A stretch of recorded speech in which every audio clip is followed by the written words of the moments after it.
The Six of Crows Duology is a fantasy adventure series by Leigh Bardugo. It is also a sequel to the Grishaverse trilogy or the Shadow and Bone series. Today, I'll give my quick thoughts and review of this duology. Before getting into it, a spoiler warning for the 2 books in this series. So with that, let's get started. If you watched my video on all the books that I read in 2021, then you know that I really love this series. The characters are really diverse and unique in their own way, and the writing in this duology is just beautiful. The book series is about 6 main characters: Brekker, Inej Ghafa, Jesper Fahey, Zenik, Matthias Helvar, and Wylan Van Eck.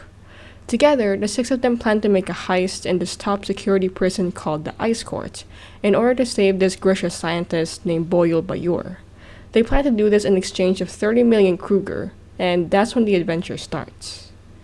So, let's talk about some characters.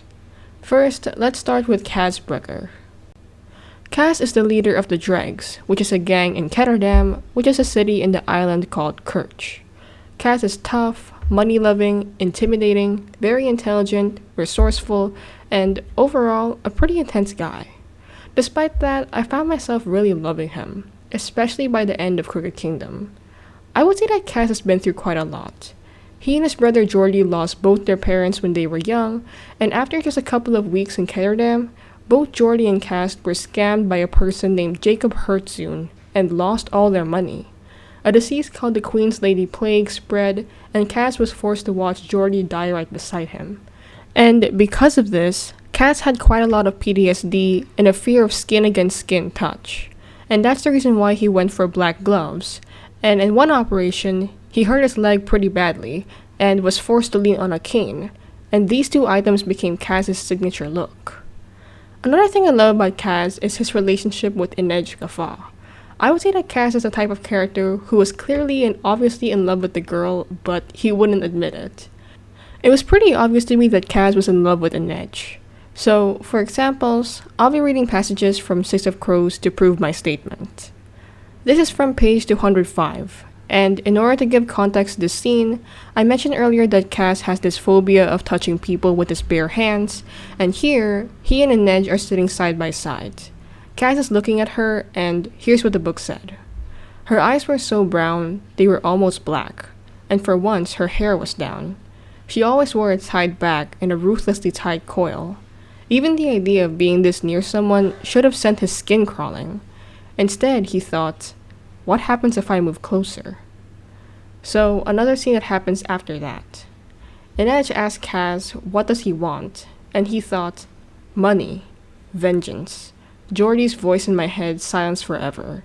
But a different reply roared to life inside him. Loud, insistent, and unwelcomed. You, Inej. You. So this is from page 402. Kaz is about to drown and die, and he flashbacks to different points in his life. He remembered Inej laughing, and what Kaz thought of it was, she laughed, and if he could have bottled up that sound and gotten drunk with it every night, he would have. It terrified him. From there, Kaz tries to think of his brother Jordy, but his thoughts come back to Inej. On the next page, 403, he thinks, the ache in his lungs was unbearable. He needed to tell her. What? That she was lovely and brave and better than anything he deserved, that he was twisted, crooked, wrong, but not so broken that he couldn't pull himself into some semblance of a man for her, that without meaning to, he began to lean on her, to look for her, to need her near. The last passage comes from 451. The crows were about to be attacked, and this is what the book says. Also, it's in Kaz's perspective. They'd all know it might come to this. He should have trusted his crew.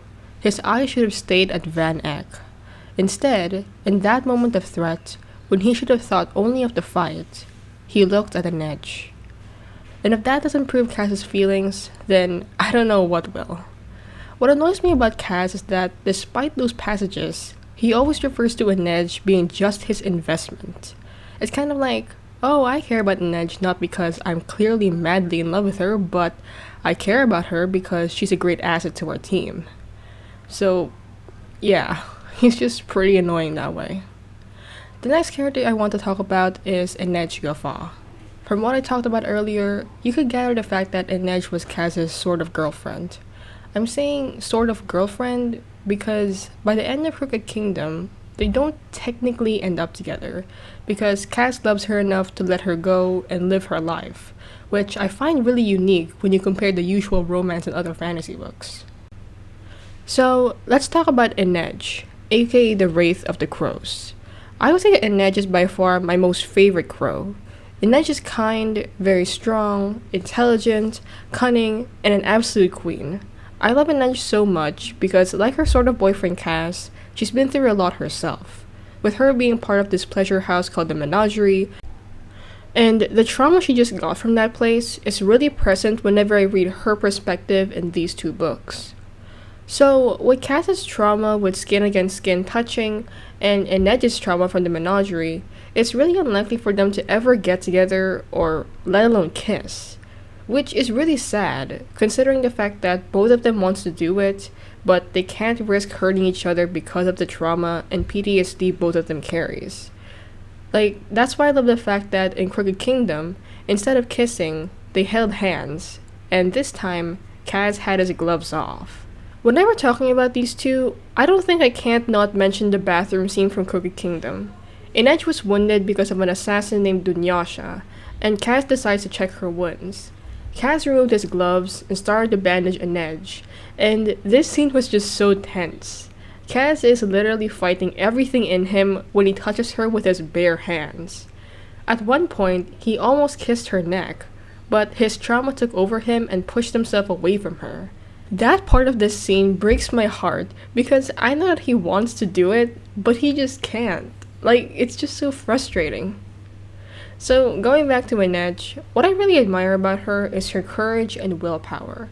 Inej has fought for her life in many occasions, she was able to hold her own against a lot of enemies, became a great asset to the entire Crow Club, and I don't think she gets enough credit for killing Dunyasha, who was said to be an undefeatable assassin. Also, that fight between the two of them was so epic. Like, I love that scene so much. Added with Inej's kindness and determination, she became one of my most favorite characters, and, in my opinion, one of the strongest women in fiction. The next character we had to talk about is Jesper Fahey. In his first few chapters of Six of Crows, I didn't really like Jesper. It's not that Jesper was bad or anything like that. It was because I just felt like, compared to the rest of the crows, Jesper doesn't have that much of a personality, and his past is just barely hinted on. But the rest of the book and Crooked Kingdom changed my mind. Jesper is kind, sarcastic, witty, reckless, and by far the most hilarious character out of the crows. He gives so much comic relief to the story, and he's just a great guy. What I was really shocked about Jesper was that he was a fabricator, which is a term to describe a Grisha who could manipulate metal and materials. Jesper is not a fully trained fabricator though, because his father doesn't like him being a Grisha after what happened to his mother. So about his mother, she died when she tried to save a girl with her powers. Also, Jesper's mother was a fabricator, and that's where Jesper inherited it. His father was not a Grisha, and he didn't want Jesper's abilities being developed because he believed that Grisha powers killed Jesper's mother. Jesper is a sharpshooter, and what really fascinates me about this is because it's revealed in Crooked Kingdom that Jesper is a sharpshooter not just because of the training he got from his mother, but because of him being a fabricator. Like, he unknowingly uses his powers whenever he shoots a target, and I really love that. So the next character is Nina Zenik. Nina is a pretty cool character too. She's a Grisha heartrender who could basically control someone's organs and slowly kill them. I love Nina, even though there were times when I just felt a bit annoyed by her when reading Six of Crows. Like, she's loud, proud, sarcastic, teasing, very loyal to Ravka, and overall, she's a pretty nice person. I don't really have that much comment about Nina, aside from the fact that I feel really bad for her after what happened to Matthias in Crooked Kingdom. I mean, him dying was really quick and sudden, and I didn't expect it at all. Like, I just had this feeling that he would survive that, because Matthias along with the rest of the crows survived worse things. But it looks like I was wrong. Matthias died because of a gunshot, and I just felt so horrible for Nina. Nina and Matthias would often butt heads at each other, but they really loved one another. fighting for each other, and saving each other that night on the ship. So, after all they've been through, I was really hoping for a happy ending for the both of them. But it turns out that Leigh Bardugo had other plans. The next character is Matthias Helvar.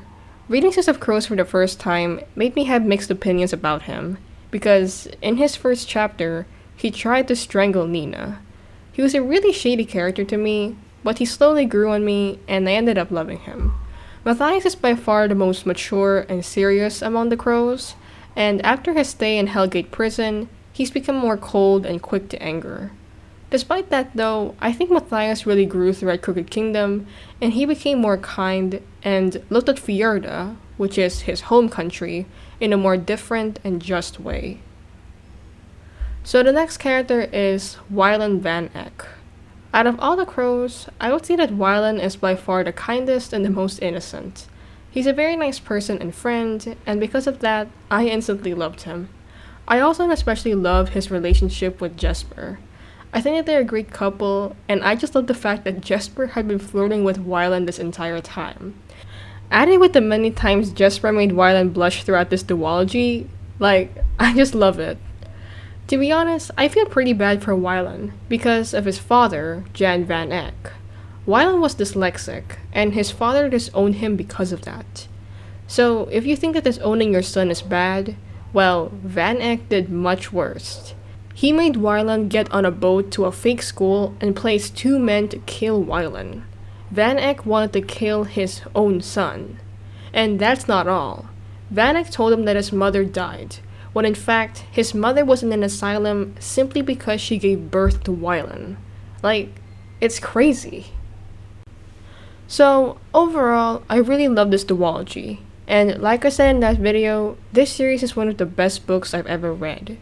So, for the last portion of this video, I'll be giving my thoughts on the casting of the crows in the Netflix show Shadow and Bone. So let's start with cast. So here's the book version, and here's the TV series version. To be honest, when I first saw the casting for Kaz, I was a bit disappointed because for some reason, he didn't really look like Kaz to me. So I searched up a scene from the TV series if he got Kaz's character correctly, and here's the scene.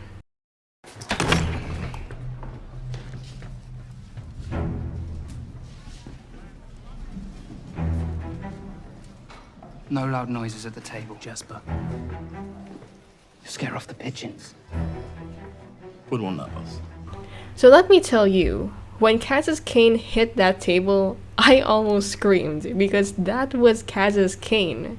And then the camera moved a bit more to show who dropped it. And then we saw the crow cane. They followed it. Plus the scowl he has, that is Kaz. That really is Kaz. So, despite the fact that I didn't see him as Kaz in this photo, the way he acts really compensates for that, and I can see why Leigh Bardugo agreed to cast him as Kaz. Next, let's head to Inej. I would say that Inej's casting was spot on. They even included the fact that Inej was an acrobat, and let's not forget her knives. Can we appreciate that the filmmakers decided to show all her knives because it's known in the duology that Inej loves and cherishes her knives all the time. They got it so correctly. My only complaint about Inej though is the change of Kaz not fully paying Helene from the menagerie for Inej. In the books, Kaz fully bought Inej so that Inej could leave the menagerie and join the Crow Club. But for some reason, in the TV series, Kaz didn't do that. I mean, he did pay, but he didn't pay it fully. He still had a debt for Helene. So, it just comes off to me that Kaz doesn't really care about Inej to pay Helene fully. I don't know, it just seems like that for me. Aside from that though, I think the casting was spot on, and from what I've seen, the filmmakers did do Inej justice. So next is Jesper. Like Inej, Jesper's casting was so spot on. In the books, Jesper is known for being a gambler, and the TV series showed that aspect of him. They even had this one scene that shows Jesper focusing on this one shoot in order to shoot something, and it's kind of like hinting on the fact that he was a fabricator. Plus, the actor really exhibits Jesper's personality and fully gives justice to his character, and I just love the filmmakers for that. So now, let's head to Nina. Again, she was spot on except for the green eyes that Nina had in the books. Aside from that though, she does show Nina's character, and I think she did the part right. And last, but not the least, is Matthias. I'm not going to be giving my thoughts on Wylan's casting, because so far we haven't seen him on Netflix. And yes, I've heard the news that Jack Wolf is going to be playing Wylan, and I'm completely happy about that. But I'm not going to be talking about it because we haven't seen how Jack portrays Wylan in the series. So, Matthias Helvar. I think that the actor for Matthias got the character right. He has what I think is a Fjerdan accent, which wasn't there in the source material, but I like the addition of it. His relationship with Nina is pretty spot on too, and they decided to make his hair shorter than it was in the book. Half of me doesn't really like the change, because it became shorter when he went to Hellgate prison, and not because it was naturally like that. But in the end, I was fine with it. So how about you? What do you think of the Netflix casting? Let me know in the comments down below.